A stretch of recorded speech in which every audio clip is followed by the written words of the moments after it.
Widih, ya Mbak Jaksel ya.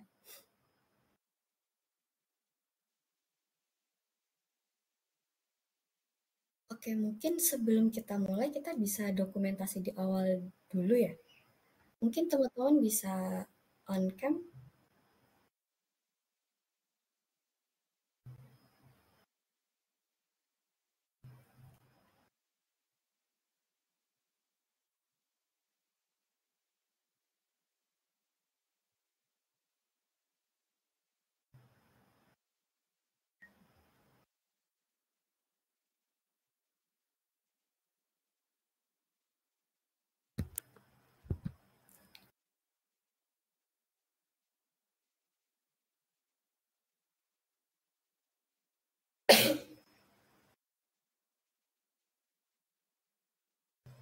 Yang bisa on cam cuman Kak Ayu sama Kak Raka nih. Yang lainnya, tenang guys, saya audiens lainnya tidak bisa melihat paras tampan dan cantik kalian. Khusus buat aku seorang ini.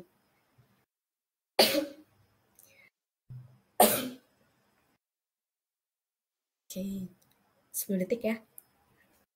10 detik. 10, 9, 8, 7, 6, 5, 4, 3, 2, 1. Oke, ini aja. 1, 2, 3. Sih.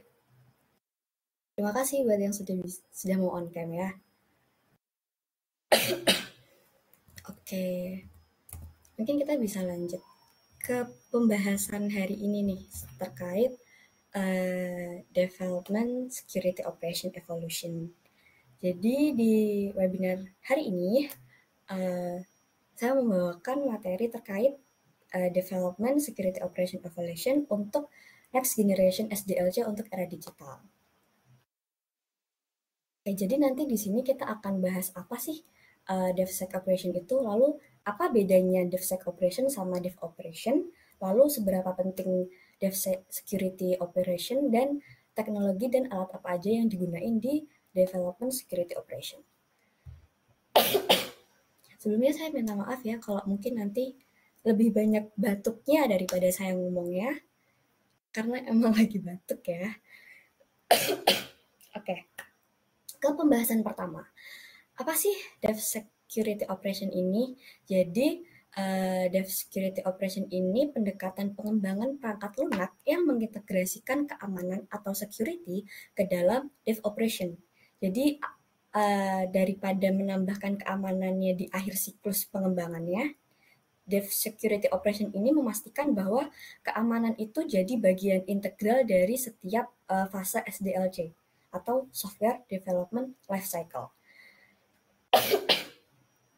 Nah, Development Security Operation ini merupakan integrasi keamanan atau security ke dalam proses development operation itu sendiri. Jadi ada 3 elemen penting di sini, yaitu development itu sendiri, security, dan operation.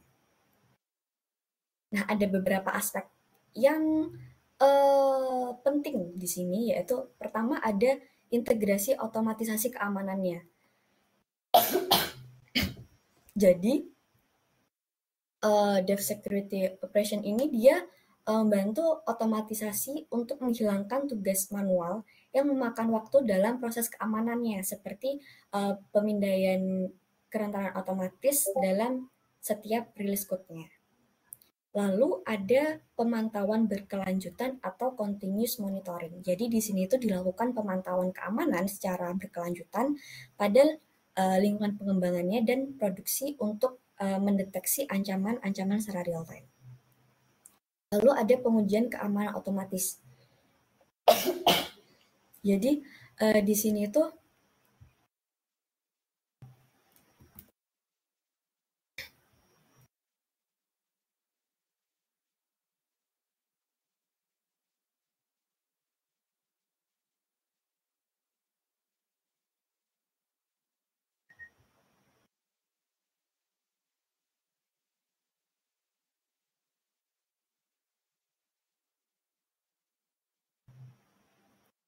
Jadi di sini tuh memasukkan pemeriksaan keamanan otomatis ke dalam pipeline CI/CD termasuk pemindaian code, pengujian keamanan, dan pemeriksaan kerentanan. Jadi termasuk di dalam pipeline CI/CD itu tuh ada beberapa integrasi lainnya kayak SAST atau Static Application Security Testing, lalu ada DAST yaitu Dynamic Application Security Testing, dan IAST atau Interactive Application Security Testing. Nah, CI/CD pipeline ini merupakan serangkaian langkah otomatis dalam pengembangan software yang memungkinkan tim untuk mengintegrasikan, menguji, dan mendeploy kode secara efisien dan konsisten. Jadi, si pipeline CI/CD ini kayak jalur produksi otomatis untuk software. Nah, di CI/CD ini tadi ada dua bagian, yaitu di CI-nya sendiri ada continuous integration dan CD-nya di continuous delivery deployment. Jadi di CI itu developer A dan B. Jadi dalam sebuah tim software engineering itu kan mungkin tim developernya itu kan nggak cuma satu ya, ada beberapa orang gitu. Nah, masing-masing orang ini kan udah dibagi tuh job desk-nya, kamu ngerjain yang fitur A, B, C, dan D. Di coding masing-masing tuh. Nah, nanti codingnya itu akan digabung secara otomatis, lalu sistem ini akan ngecek apakah akan ada error. Jika ada error, itu akan langsung diperbaiki. Untuk CD-nya atau continuous delivery-nya ini ada dua, yaitu fokus ke delivery sama deployment-nya. Jadi si delivery-nya ini dia akan mempersiapkan kode untuk di deployment atau akan dirilis ke lingkungan produksi otomatis oleh proses rilis software-nya. Jadi di CD ini dia akan memastikan konsistensi dalam setiap rilis code-nya.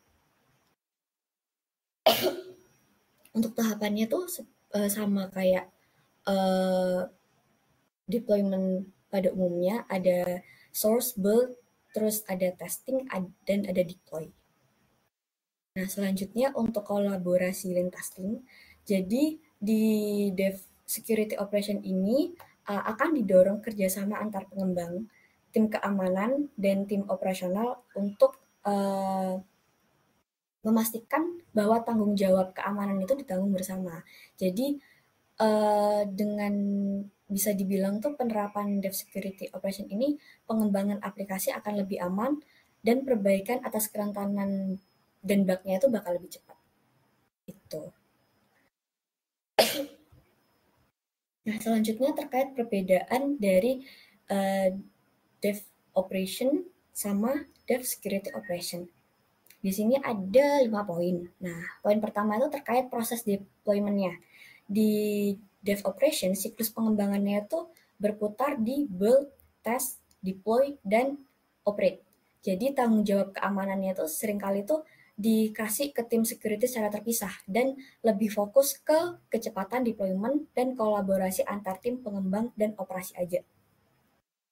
Sedangkan di Dev Security Operation, di sini tuh dia nambahin elemen keamanan di setiap tahapnya. Jadi abis build ada secure build, abis testing ada security testing, abis deploy ada secure deployment, abis operate ada security monitoring.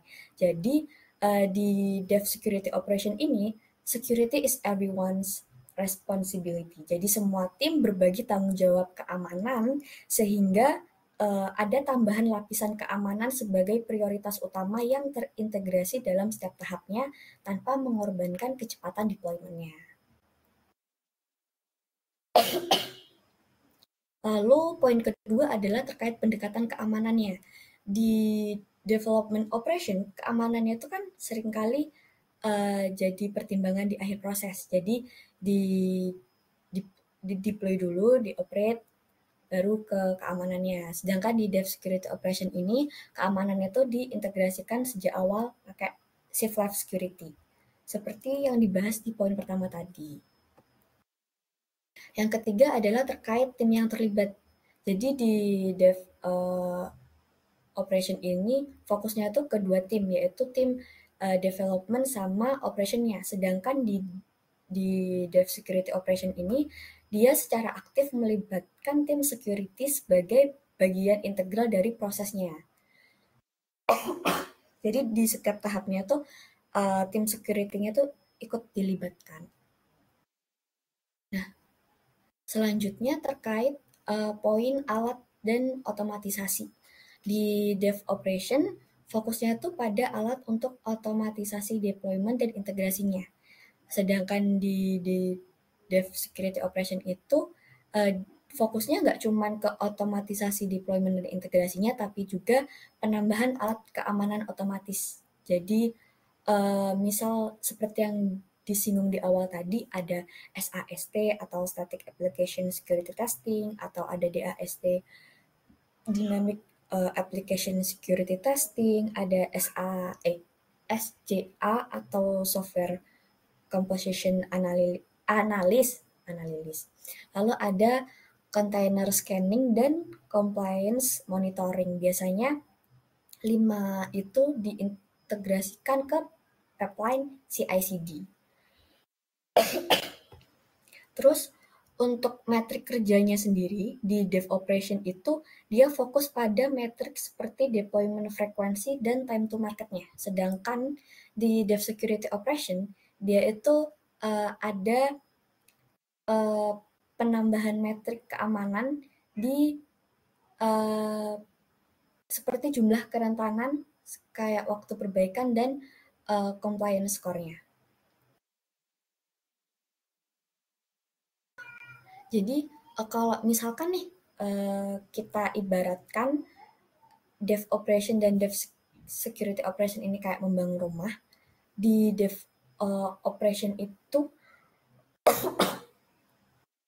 fokusnya tuh gimana rumah biar cepat selesai dan nyaman ditinggali. Sedangkan di Dev Security Operation fokusnya tuh nggak cuma gimana caranya cepat selesai dan rumahnya nyaman, tapi juga memastikan bahwa rumahnya itu aman gitu. Nah, selanjutnya penting nggak sih Dev Security Operation ini menurut teman-teman gimana?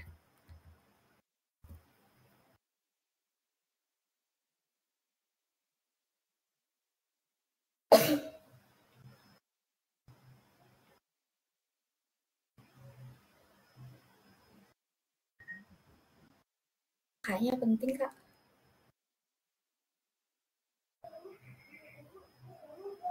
Oke.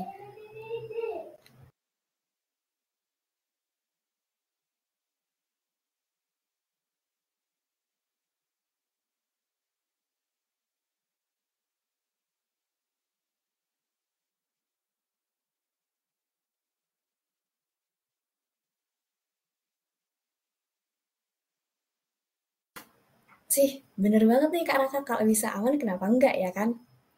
Oke, kita bahas lagi. Jadi penting nggak sih penerapan Dev Security Operation ini? Tentunya penting ya teman-teman.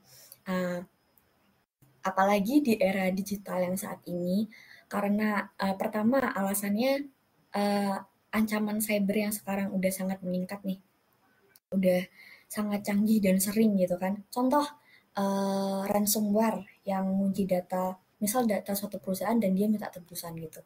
Jadi peretas data pelanggan di perusahaan itu bisa menyebabkan kebocoran informasi pribadi gitu. Kalau misalkan terjadi hal seperti itu kan tentunya sangat merugikan perusahaan ya. Nggak cuma harus keluar biaya untuk memperbaiki sistem, keluar biaya juga tuh untuk ngembaliin data yang dicuri tadi. Kedua, itu biaya keamanan. Jadi memperbaiki masalah keamanan di akhir itu kemungkinan akan sangat mahal ya. Seperti kata Kak siapa tadi? Kak Raka ya. Kalau bisa aman kenapa enggak gitu. Jadi kayak kita lebih baik memperbaiki fondasi rumah itu kan dari awal ya, daripada kalau misalkan kita perbaiki fondasi rumah setelah rumahnya jadi kan kita bongkar lagi ya. itu uh, perlu waktu yang lebih lama dan pengeluaran uang yang lebih banyak gitu. Selanjutnya ada kecepatan rilis produk. Jadi pasar sekarang tuh kan menuntut produk itu untuk cepat dan update itu lebih cepat dan sering gitu. Karena kebutuhan, karena tren, karena uh, perkembangan uh, teknologi yang pasti ada aja gebrakannya. Jadi dengan Dev Security Operation ini memungkinkan rilis cepat tanpa mengorbankan keamanan. Contohnya misal aplikasi perbankan nih, dia bisa update fitur dengan cepat sambil tetap memastikan bahwa datanya aman. Contoh ya. Selanjutnya adalah kepatuhan regulasi. Jadi sekarang tuh banyak banget aturan tentang keamanan data. Contohnya ada GDPR di Eropa, lalu ada Undang-Undang PDP di Indonesia. Jadi pelanggaran itu bisa mengakibatkan denda yang sangat besar. Ini kayaknya balik lagi ke poin kedua terkait biaya ya. Nah, yang poin kelima adalah kepercayaan pelanggan. Jadi pelanggan tuh semakin peduli dengan keamanan data mereka. Kita pun sekarang mungkin kalau misalkan mau masuk ke sebuah aplikasi, terus waktu login tuh banyak banget yang harus diinputin, apalagi yang diinputin itu data-data pribadi yang sensitif, kemungkinan besar kita pikir-pikir lagi nggak sih kalau mau lanjut uh, pakai aplikasi itu. Terus misalkan nih ada denger berita, oh aplikasi ini bahaya nih, uh, aplikasi ini gampang kebocoran data, aplikasi ini tuh gampang kena atas dan sebagainya. Itu biasanya pengguna itu jadi berpikir banyak kali untuk pakai aplikasi tersebut gitu. Jadi mungkin malah bisa jadi dikit orang yang pakai aplikasinya, jadi bakal lambat banget buat pengembangan dan upgrade-nya, atau bahkan mungkin kemungkinan terburuknya nggak ada yang pakai aplikasi itu sama sekali, jadi ya usaha buat deployment-nya, developernya nggak guna gitu. Udah keluar biaya mahal buat ngedeploy, ternyata aplikasinya nggak digunakan gitu.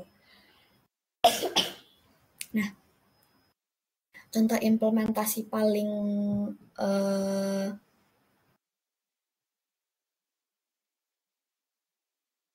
aplikasi yang paling sering atau prioritas untuk nerapin development security operation ini, contohnya tuh ada aplikasi perbankan, e-commerce, sama kesehatan. Kenapa? Karena di aplikasi perbankan itu kan ada banyak data yang sangat sensitif ya. Kita harus melindungi data keuangan nasabahnya, terus data data-data transaksi, identitas dan sebagainya. Terus perlu update rutin untuk fitur baru dan update buat maintenance-nya. Terus ke celah keamanannya tuh harus sangat diperkuat gitu. Soalnya kalau misalkan datanya bocor, dipakai pihak lain, mungkin bisa saldonya diambil dan sebagainya, itu akan sangat merugikan nggak cuma nasabahnya, tapi juga pihak dari perbankan itu sendiri. Selanjutnya adalah e-commerce. E-commerce ini beberapa poinnya tuh sama kayak perbankan karena di dalamnya tuh ada transaksi, terus ada data kayak mengintegrasikan di mana kartu debit atau kredit kamu tuh bisa secara otomatis dimasukin buat pembayaran di e-commerce-nya. Terus di e-commerce juga kan kita mau pelanggan itu transaksinya tuh selalu aman kan. Terus ada update juga buat promosi, buat maintenance, dan sebagainya. Lalu untuk aplikasi kesehatannya sendiri, di aplikasi kesehatan ini ada data pasien yang sangat sensitif tentunya. Bahkan mungkin kalau misalkan ada pengembangan aplikasi di bidang kesehatan dan kita butuh data dari rumah sakit, itu agak repot ngurusnya dan agak banyak prosesnya buat dapat perizinan buat diperbolehkan mengolah data tersebut. Terus di aplikasi kesehatan juga ada aturan privasi kesehatan yang harus dipatuhi ya, dari dokternya, dari pihak rumah sakitnya, dan aplikasinya tentunya. Terus di aplikasi kesehatan ini kita mau akses yang cepat untuk kondisi darurat. Dan banyak kejadian tuh, misal nih kita mau melakukan pemeriksaan. Kadang tuh masih agak ribet gitu. Kita udah daftar di aplikasi, tapi nanti di rumah sakitnya harus daftar lagi dan sebagainya. Selanjutnya adalah terkait tools dan alat di development security operation sendiri. Jadi di sini kita akan bahas 4 tools, yaitu ada container security tools, yaitu alat keamanan yang dirancang khusus untuk mengamankan aplikasi berbasis kontainer seperti Docker dan Kubernetes. Jadi dia memastikan keamanan dari infrastruktur hingga aplikasinya. Lalu ada EST tool. Ini kita singgung tadi di awal. Jadi penggunaan alat EST kayak SonarQube, Veracode, terus Checkmarks, itu memungkinkan deteksi dan mitigasi kerentanan sejak awal pengembangannya. Lalu ada IA Security Tools atau infrastruktur as code. Jadi dia tuh alat kayak Terraform dan Ansible yang ngebantu dalam mengotomatisasi penerapan infrastruktur dengan menerapkan konfigurasi yang aman sejak tahap pengembangannya. Lalu ada CI/CD pipeline tools. Ini kita bahas di awal banget tadi tuh. Jadi dia tuh ada alat kayak Jenkins, GitLab, CI, Circle CI, ada CD, dan memungkinkan integrasi keamanan otomatis dalam jalur pengembangannya tuh. Jadi pengujian keamanan itu bisa dilakukan secara real time dalam setiap release code-nya.